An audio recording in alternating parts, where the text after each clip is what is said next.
Hello everyone, कैसे हो सब लोग। और मैं भी ठीक हूँ, आप लोग कैसे हो। और ये कोरोना के संकट में हम लोग दूसरा लेक्चर रिवाइज़ करने जा रहे हैं, दूसरा लेक्चर पढ़ने जा रहे हैं पोयम, क्योंकि हमारी बात कल हुई थी, हम पोयम ही पढ़ाएंगे। फ़िलहाल 2-4 जो भी लेक्चर हमारा स्टार्टिंग में आएगा वो पोयम के ऊपर, उसके बाद में हम चैप्टर बाद में रिवाइज़ करेंगे। तो 10th स्टैंडर्ड स्टूडेंट ध्यान दो। और ये पोयम विकास परिहार जी ने लिखा है। विकास परिहार जी ने लिखा है, मन इसका नाम है। क्या नाम है इसका? मन। अच्छा, कोई मुझे ये इतना एक छोटी सी बात है, मन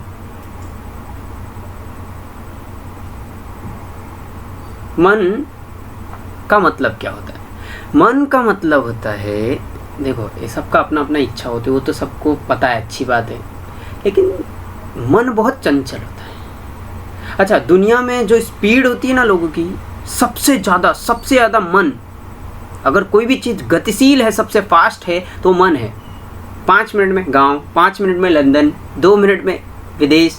तो मन आपका जहाँ करता है ना, आप तुरंत वहाँ पे पहुँच जाते हो। इसके लिए आपको पढ़ाई भी करने के लिए कहा जाता है, बेटा मन लगाओ। बिना मन के कुछ नहीं होता, क्योंकि 3 चीज़ होता है पढ़ाई में, याद है? कोई भी सफलता के लिए 3 चीज़ है।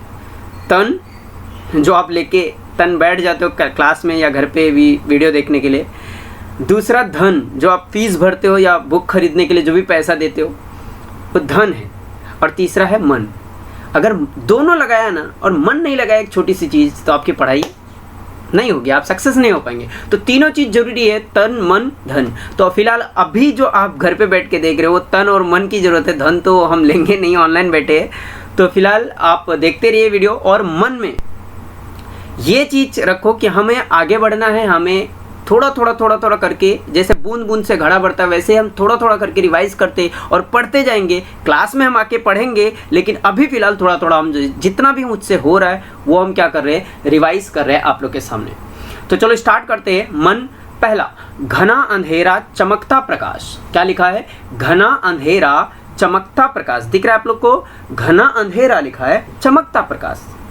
जब घोर अंधेरा होता है, बहुत ज़्यादा अंधकार होता है, तो याद रखना, अंधकार में ही अगर छोटा सा प्रकाश दिखे, बहुत ज़्यादा दिखाई देता है। मतलब जब जब अंधेरा होता है तब तब उजाला होगा ही। जब जब सुख आता है दुख आएगा। और यहाँ पे अंधेरा का मतलब समझो दुख है। अगर ज़िंदगी में बहुत ज़्यादा परिस्थितियाँ आ रही हैं, तो याद रखना अच्छे दिन आएंगे, अपना टाइम आएगा। तो याद रखना ये चीज़ कि जब जब अंधेरा हुआ है तब तब प्रकाश ज़्यादा ही चमकता है। कहने का मतलब है, सोना जितना ज़्यादा तपाओगे, जितनी ज़्यादा परिस्थिति आएगी, उतना सोना चमकेगा। आगे, चमकता प्रकाश और अधिक, बहुत ज़्यादा चमकता है। दूसरी लाइन में उन्होंने कहा है, करते जाओ पाने की मत सोचो जीवन सारा। बहुत अच्छी बात कही है कि करते जाओ, चलना ही हमारा फर्ज है, हमारा कर्तव्य है चलना। हमें करते जाना है, कोई भी काम दिन प्रतिदिन हमें करते जाना है। मतलब कर्म करो, फल की इच्छा मत करो। फल देखो, पेड़ हम लगाते हैं, हमारे दादा परदादा पेड़ लगाए होंगे, आज हम लोग आम खा रहे हैं, तो कर्म उन्होंने किया था और फल हमें मिल रहा है। तो कर्म का फल जरूरी नहीं तुम्हें ही मिले, लेकिन मिलेगा, तुरंत नहीं मिलेगा, 6 महीने 6 साल जब भी मिलेगा।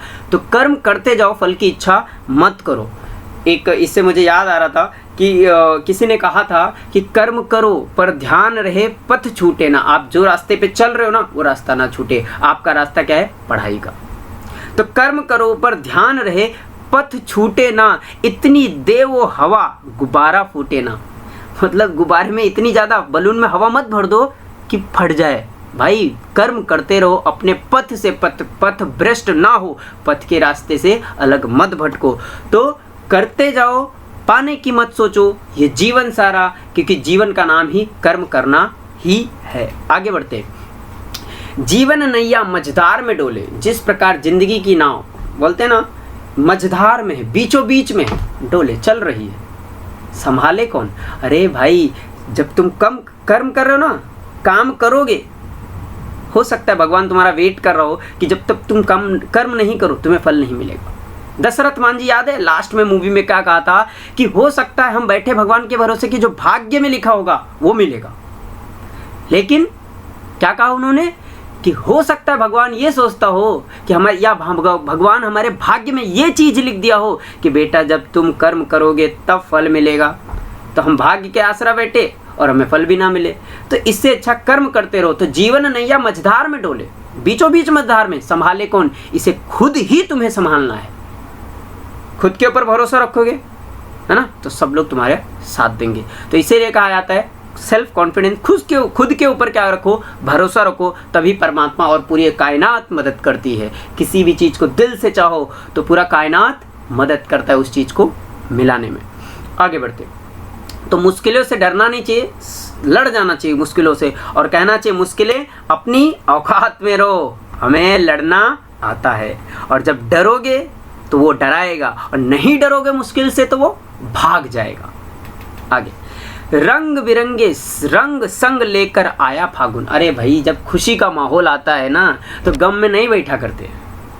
गम किसको पास कम है यार, बहुत गम है, दुख बहुत है इस दुनिया में, लेकिन पल पल एंजॉय कर लो। अगर रंग बिरंगे लेकर संग सावन आया या फागुन आया या रंग बिरंगे मौसम आए भाई, तो जीवन में अगर थोड़ी भी खुशी आती है ना तो थोड़ी थोड़ी खुशियों से खुश रहा करो।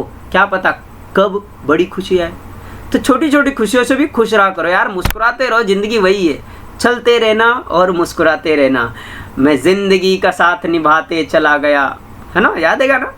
चलो आगे बढ़ते। तो फागुन आया ऐसा कहा है, और रंग बिरंगे रंग संग लेकर, बहुत सारी खुशियाँ। और उस माहौल में आप जानते ही है कि जो फागुन का महीना होता है थोड़ा सा सुहावना होता है। आगे बढ़ते हैं।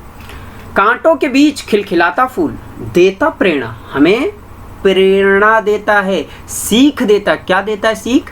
कांटों के बीच में खिलखिलाता फूल, कि फूल है वो हमेशा मुस्कुराते रहता है, कितनी भी परिस्थिति क्यों ना हो, लाख परिस्थिति हो, लेकिन मुस्कुराना नहीं छोड़ना चाहिए। क्यों? हाँ, मुस्कुराने में पैसा लगता है। अच्छा एक बात बताओ, प्रॉब्लम तुम्हारे सामने खड़ी है, हंसोगे तो भी प्रॉब्लम आएगी, रोओगे तो भी प्रॉब्लम आएगी, तो क्यों ना हम हंस के प्रॉब्लम से लड़े यार। हो सकता है प्रॉब्लम को टेंशन हो जाए और वो आए ही ना। जैसे आपके घर वाले बोलते, आप सोच रहे होगे पढ़ना है यार, 10th है, पढ़ना है। अरे ऐसा नहीं सोचते पागल, 10th है, पढ़ना है, हंस के पढ़ो, मुश्किलों का सामना करो। है पढ़ना है, मुझे नॉलेज चाहिए और अच्छा मार्क्स लेके आएंगे। खुश होके पढ़ोगे तो भी पढ़ना है, गुस्सा होके पढ़ोगे तो भी पढ़ना है, तो क्यों ना हम खुश होके पढ़े भाई।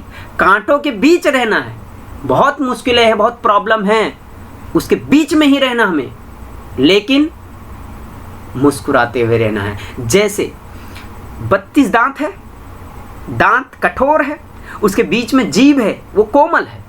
32 दांतों के बीच में अकेली रहती है बेचारी, है ना, कांटों के बीच में रहती है, लेकिन कभी किसी से शिकायत नहीं करती कि मेरे चार, जब थोड़ा सा मौका पाए दांत तो जीभ को काट लेते हैं। फिर भी वो किसी से कहती नहीं कि मैं प्रॉब्लम में हूँ। सो प्लीज़ प्रॉब्लम देखो शेयर करो, ऐसी बात नहीं, बट प्रॉब्लम में भी हैप्पी रहो, क्योंकि जब दुख आता है तब सुख आता है। जब रात हुई है तो सुबेरा होगा, दिन हुआ है तो रात होगी, रात हुआ तो सुबेरा होगा। याद रखना, सुख है तो दुख है, दुख है तो सुख है, ये दोनों सिक्कों के एक सिक्के के दो पहलू हैं। आगे बढ़ते हैं।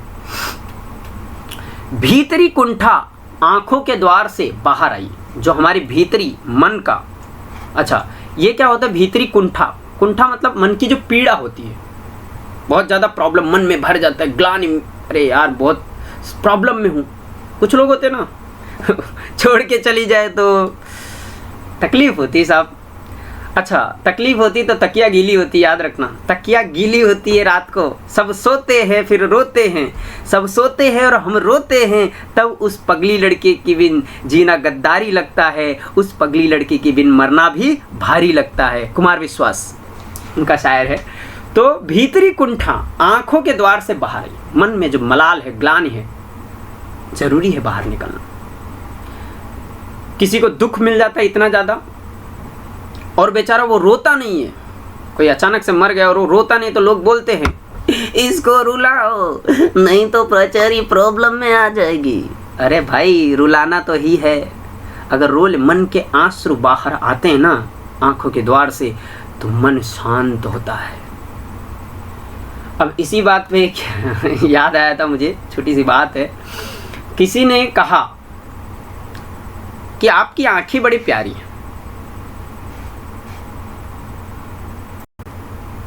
किसी ने कहा आपकी आंखें बड़ी प्यारी है। मैंने कहा मुस्कुराकर, बारिश के बाद अक्सर मौसम सुहावना ही हो जाता है। बारिश के बाद अक्सर मौसम सुहावना ही हो जाता है। तो आप समझ गए होंगे। तो भीतरी कुंठा मर के बाहर, आंखों के द्वार से बाहर आना जरूरी है, नहीं तो मन शांत नहीं होता। तो देखो, जरूरी नहीं रोना बहुत गलत है। अगर रोना गलत होता ना तो बच्चा पैदा होकर रोता नहीं। ईश्वर की बनाई देन है साहब, सब कुछ होना चाहिए जिंदगी में, मुस्कुराते रहो बस, सब नेचुरल है। आगे बढ़ते। खारे जल से धुल गए विषाद मन पावन। खारे जल से मन का जो विषाद था, मैल था, सब कुछ मलाल था, ग्लानि थी, सब धुल गए और मन पावन हुआ, पवित्र हो गया। क्यों? आंसू दिल के अरमां में बह गए। सुना होगा। तो दिल के अरमां आंसुओं में बह गए, वो तो अरमान थे, बट यहाँ पे जो दुख है, मलाल है, गिल्ट है, सब आंखों के, जैसे हम दुखी होते तो बहुत ज़्यादा थोड़ा रो लेते हैं, और रो लेने से मन को तसल्ली मिलती है। ठीक है, तो ये चीज़ को ध्यान रखना। खारे जल से धुल गए विषाद, जिस प्रकार कि हमारे मन का मलाल है, दुख है, वो बाहर निकलने का एक ही रास्ता है, वो है आँख, और वहाँ से आंसू के माध्यम से वो निकल जाया करता है और हमारा मन फिर से पवित्र और पाक हो जाया करता है। आगे बढ़ते हैं। मृत्यु को जीना जीवन विष पीना है जिजीविषा। मृत्यु को जीना, मृत्यु को जीना जीवन विष पीना। हमारे जिंदगी में कम थोड़ी ना यार संकट, बहुत प्रॉब्लम है। मृत्यु को जीना, मर मर के जीना बोलते हैं। बोलती घुटन होती है, अरे घुटन कुछ नहीं होती। नाना पाटेकर सुना है डायलॉग, अरे घुटन होती है, मानता हूं भाई। जीवन विष पीना, जीवन में कभी कभी संकटों का सामना करना पड़ता है और संकटों में कूदना पड़ता है। ये जिजीविषा है। जिजीविषा मतलब क्या? जीवन में परिस्थितियों से लड़ने का शक्ति, यही तो जिजीविषा है।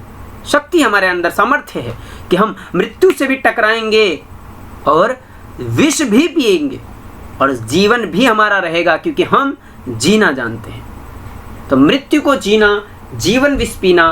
प्रत्येक मनुष्य के जीवन में बहुत सारे कठिनाइयों का सामना करना पड़ता है और सारी कठिनाइयों की वजह से इंसान और सशक्त हो जाता है और ज़्यादा मजबूत हो जाता है, जो उस कठिनाइयों का सामना करते करते, है ना।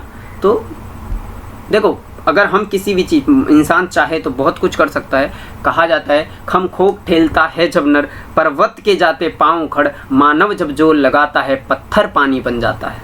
पत्थर, अच्छा पानी आपने देखा होगा पत्थर को भी काट देता है। पहाड़ टकराता है, पानी धीरे धीरे अपना जगह बना लेता है। तो इंसान को घबराना नहीं चाहिए, मुस्कुराते रहना चाहिए, और परिस्थितियों से घबराया, जो डर गया वो मर गया। ठीक है, आगे बढ़ते हैं। चलो आगे हमारा क्या है? मन की पीड़ा छाई बन बादल बरसी। मन की पीड़ा, जब मन में गंभीर पीड़ा होती है, क्या होती है? मन में गंभीर पीड़ा होती है। जिस प्रकार घने आसमान में, जिस प्रकार घने आसमान घना हो जाता है और बादल छाए जाते, फिर बरसात होती है, उसी प्रकार, ठीक उसी प्रकार हमारे मन में जब इकट्ठा होते हैं क्या?